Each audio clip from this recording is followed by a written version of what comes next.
Enough! I must agree that yesterday's witness was irresponsibly rash in much of his testimony.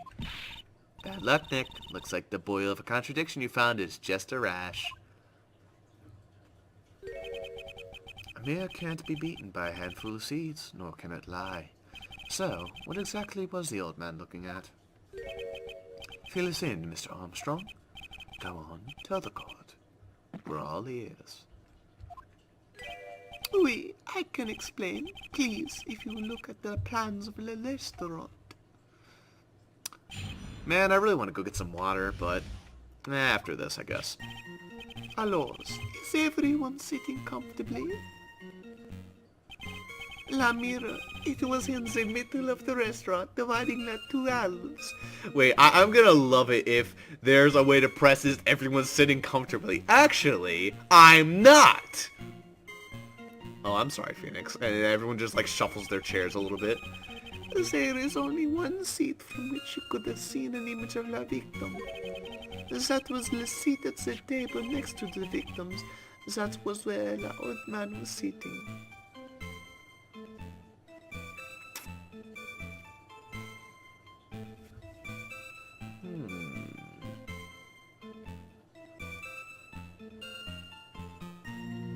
Well, if that's the case, would you have been able to see the right side of his face? Okay, we need to think about this one for a second, then. Because if he was sitting there... See, I almost got the impression that he was sitting over there, actually. Because that's why I saw everything on the left side of his face.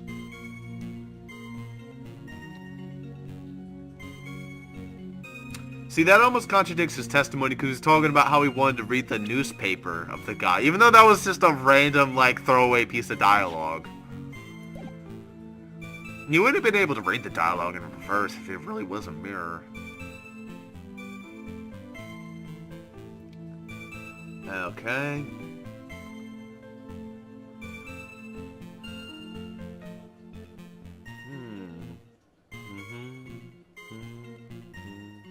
Because there's the kitchen, which means he would have seen the waitress's ass. Yeah, that adds up.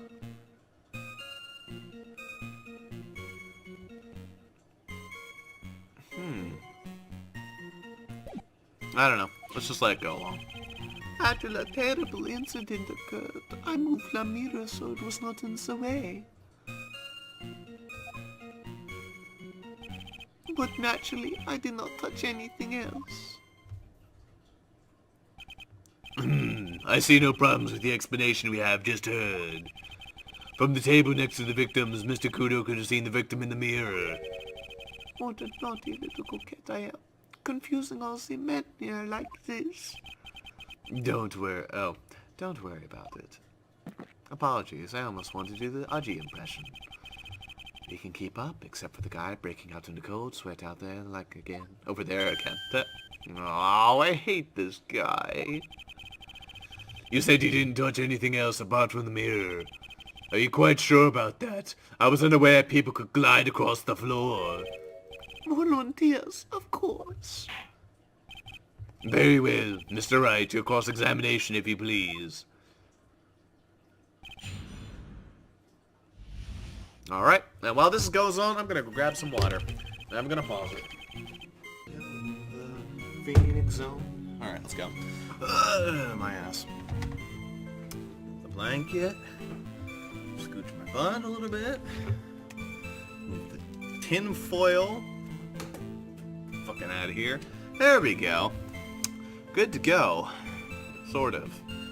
No, that blanket could definitely use some shuffling. There we go. Get like in between my crotch area a little bit there. Feel like a log flume ride. Buckle up. And we ride down. Okay. I was doing like a roller coaster thing there. Got water, so we're good there. I'll see. Now I want to take off my sweatshirt. It's not really a sweatshirt. It's more like one of those ugly Christmas sweaters. Okay. Yep, there. No more Christmas sweater. Except it's trying to take my shirt with me as well. Up there. There we go. No, not yet. Okay. Okay, now I just want to take my other shirt. Okay, no, stop the noise. Don't excite them. Let's just begin. The mirror, it was in the middle of the restaurant, dividing the two halves. Can I just say that mirror is, like, ostensibly, like, the worst fucking place for a mirror? So run this by me again. The mirror was here, correct? Oui. We? Really? Because I know if I were you, I wouldn't put a mirror there. It'd be in the way. That's what I was just saying. Look, he's talking, tried. Huh? You're obstructing my view, among other things. But, this is my seat in the courtroom! Tribulations charm is that it gives you the impression that you are the only customer. Temporarily placing the mirror in that spot would hardly be in the way. Unlike you, tried. I tell you, Monsieur, the mirror was there in the middle of the restaurant. Okay. There's only one seat. And where would that be? Ha! Oh la la, look how you lean towards me. I always attract the younger boys. Maybe I should keep you in suspense a little longer. Mr. Armstrong, tell the court what you know at once. I attract the older ones too, you know, handsome. Shall I tease you too?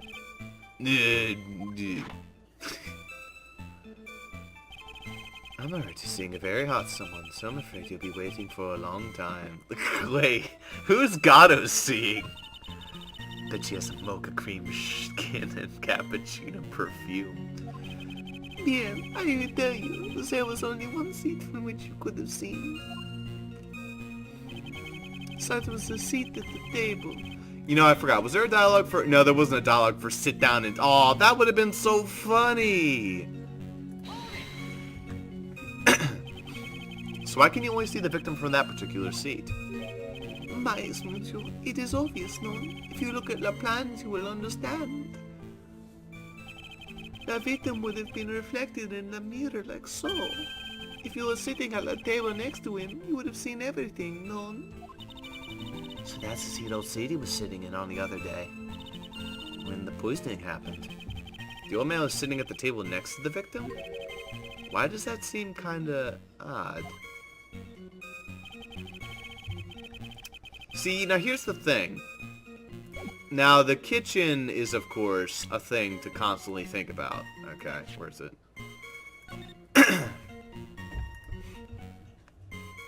The kitchen's constantly a thing to think about. If this is where the coffee is made, and that's where the kitchen is, like, walking back there, you'd get to the kitchen.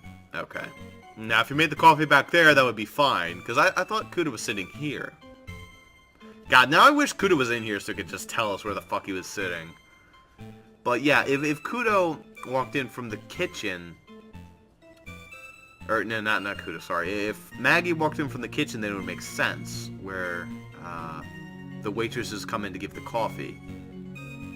But if the waitress walked over here, then he would have seen her backside. But I guess he also would have hypothetically seen her front side. After a terrible accident, I moved the mirror so it wasn't in the way. I think it's definitely the one before this that we need to start worrying about, but anyway. Did you move the mirror while Mr. Kuda was off calling the police? Oui, exactamente. I carried it out in the restaurant then. You moved a huge mirror like that all by yourself? What can I say? I know how to pick things up, handsome.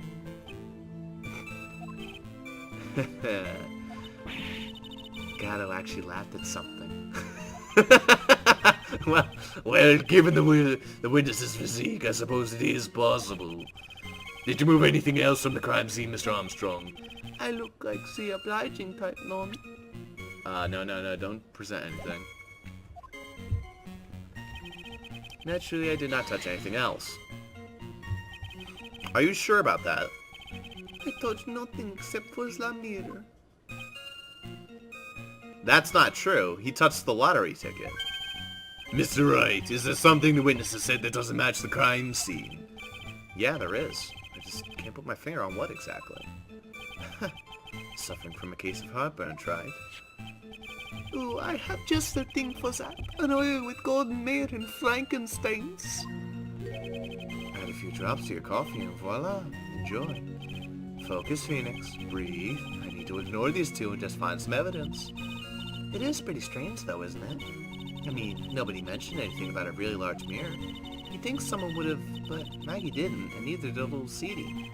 And the only logical explanation is there was no mirror inside Trabian that day. Now I've just got to prove it. Somehow.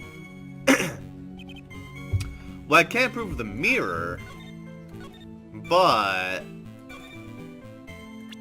he touched the lottery ticket. That's true. This is probably not going to get us anywhere. Oh, we don't have the other lottery ticket to present. Do we? No, we don't have it. I don't think so, anyway. If we had the other lottery ticket, then we would have been good. But we didn't. So, it's a whole lot of nothing. What to do then? I wish we still had that. That would have been very useful, but we don't have it.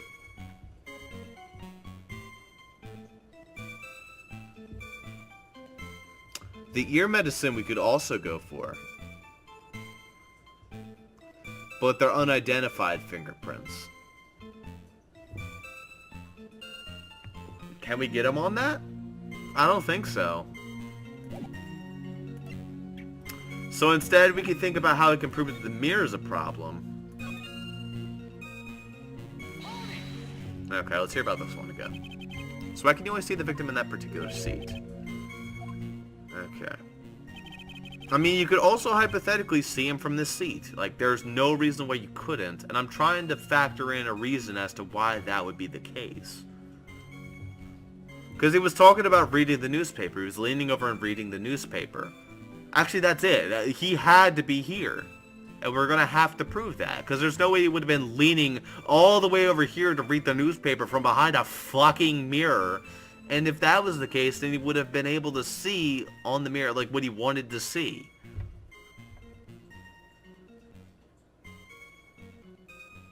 Also, in that case, if he saw the mirror that way, it wouldn't have been a reflection. Would it? It would have been a well... Yeah, he wouldn't have had reflected shit. Or would he have? I don't remember. I don't know how mirrors work. God damn it, more mirror puzzles. Stop it!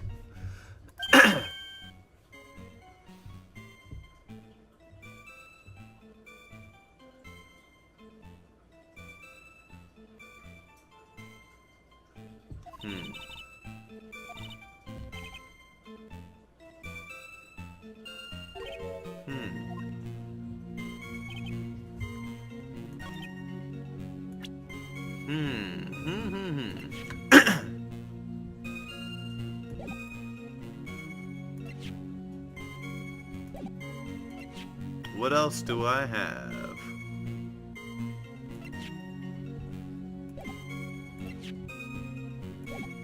I mean, if I went inside the restaurant, I would certainly not pick the table farthest away. I'd pick one closer to the door because the food's awful.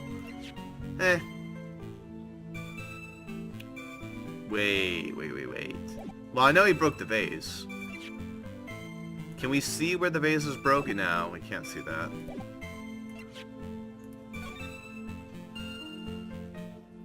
Alright, he moved the photo. Wait, here we go! Got him! So if he was sitting right here, then the vase wouldn't be there. Got him! Oh, that also makes me feel very smart. Okay, here we go. Alright. I have a problem with that, and we're probably gonna have to prove it too. We're gonna have to point at the vase. There we go. Alright, we're moving right along. This piece of evidence contradicts with testimony. This piece of evidence contradicts with testimony we have heard, Your Honor. The crime photo.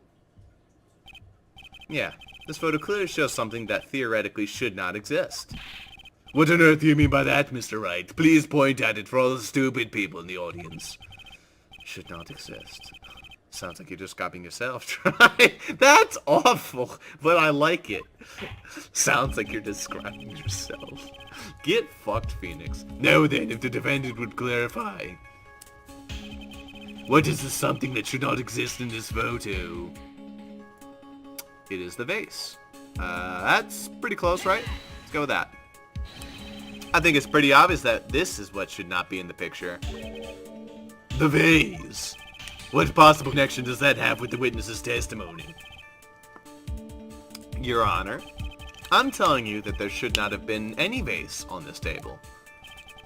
Because it very clearly contradicts with this piece of evidence. Contradicts with this testimony. There's one thing that was clearly demonstrated by yesterday's testimony. Mr. Kudo broke the vase that was on the table where he was sitting. And yet, as the court can see, there is no unbroken vase on the table next to the victim. Why? Well, as you can see, La Monsieur, I changed the vase on top of the mirror because it contradicted with the beauty of la restaurant. Because Mr. Kudo was not, in fact, sitting at the table next to the victim at all. There you go. Don't be an idiot, Wright. That's impossible. That seat's the only one Mr. Kudo could have seen the victim's reflection from. Exactly. There's only one conclusion we can draw from this contradiction. There was no mirror in Tribulations on that day. Your testimony, Mr. Armstrong, is an elaborate lie. Mon Dieu! Don't try to confuse the court, Wright. Obviously, the witness cleaned up the vase, while the police were taking the time getting to the crime scene. Then why'd you say only touch one thing, Gatto? Unfortunately, Mr. Gatto, that doesn't quite work for me. Mr. Armstrong already testified to the contrary. In his own words, I did not touch anything except for the mirror. Ugh. Ugh. Well, witness, what do you have to say for yourself? I'm getting really sick and tired of all these fucking contradictions. Seriously, he's had 2 days of nothing but contradictory testimony. It's terrible. Except for Gumshoe. Gumshoe was our voice of reason here. I was right. There was no mirror in the restaurant that day. In light of this revelation, we return back to our original problem. Why did the victim have an earpiece in an ear in which he couldn't hear? You only get one shot in life. There's no turning back. If you want to claim that the mirror wasn't there, Trite, then this problem is all yours. How do you explain what the old man saw? If I can answer this, then I'll be that much closer to the truth. I can feel it. Are you gonna be okay? Can you really solve this contradiction, Nick? There's more than just one contradiction to this, Maya. What do you mean? Remember what Maggie told us? There was another man at the victim's table. And there was a sample CD on the victim's table. It all flies in the face of Mr. Kudo's testimony. And I think I know the reason why nothing in this case is adding up. Well, Mr. Wright, let's hear your answer. Yes, Your Honor. The reason behind all this contradiction in Mr. Kudo's testimony is simple. The victim was a phony?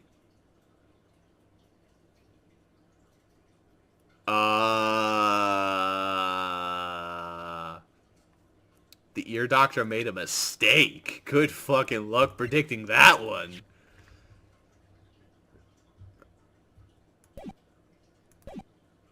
Actually, come to think of it,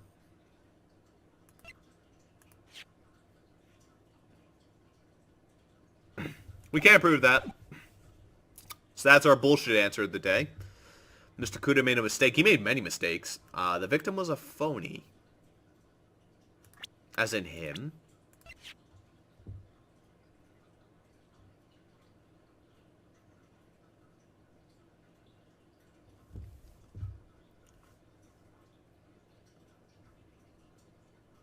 Actually, what fight did he get in? Wait a minute. Ear medicine. Oh, wait a minute.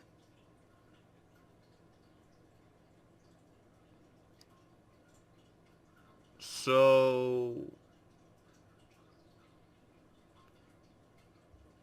he lied about having gotten into a fight. You know, I was actually thinking that. He doesn't look like he got into a fight at all, and his left eardrum got ruptured. But there's no real reasoning behind why that would be. You know what? I'm just gonna explore this. I'm gonna go with this one. Let's just hear about this. This is the only one that really makes sense. I mean, this is way too vague. Let's just hear it. This case is riddled with contradictions. Yet, there is one very simple answer that clears them all up. And what is that? The incident Mr. Kudo witnessed and the incident the victim experienced were two completely different events. What? Yeah, the victim that Mr. Kudo saw wasn't Mr. Glenn Elg at all. Oh. Phoenix, I think you're jumping the gun a little bit. Wait. Is he? Okay. It was an imposter. A phony pretending to be Mr. Is that the tiger's whole personality? Is just impersonating different people?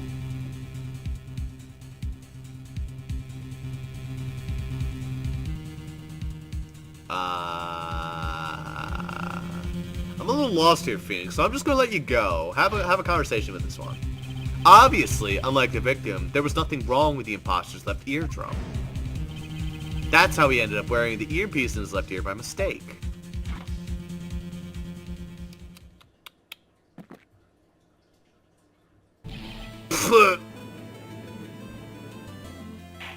Damn. Order in the court. Settle down or I'll clear the courtroom. I have a machete. Quiet, Cramps. Why don't you clear out of here then, huh? What did you just say? That's right. Are you going to say what Mr. Kudo saw was a setup? Yeah. Someone pretended to be Glenn Elg and acted out the whole coffee poisoning. All for the express purpose of creating a witness out of one Mr. Victor Kudo. Get real, trite. Why would anyone want to do that? Isn't it obvious? The thing Mr. Kudo was most insistent about in his testimony was... The servant girl brought him a cappuccino, but she put something in it. That's the servant girl right there in the defendant's chair. I remember her well. It's so hard to believe, but... That does clear her name! It does! Yes! Because she put in the... Oh, we in there.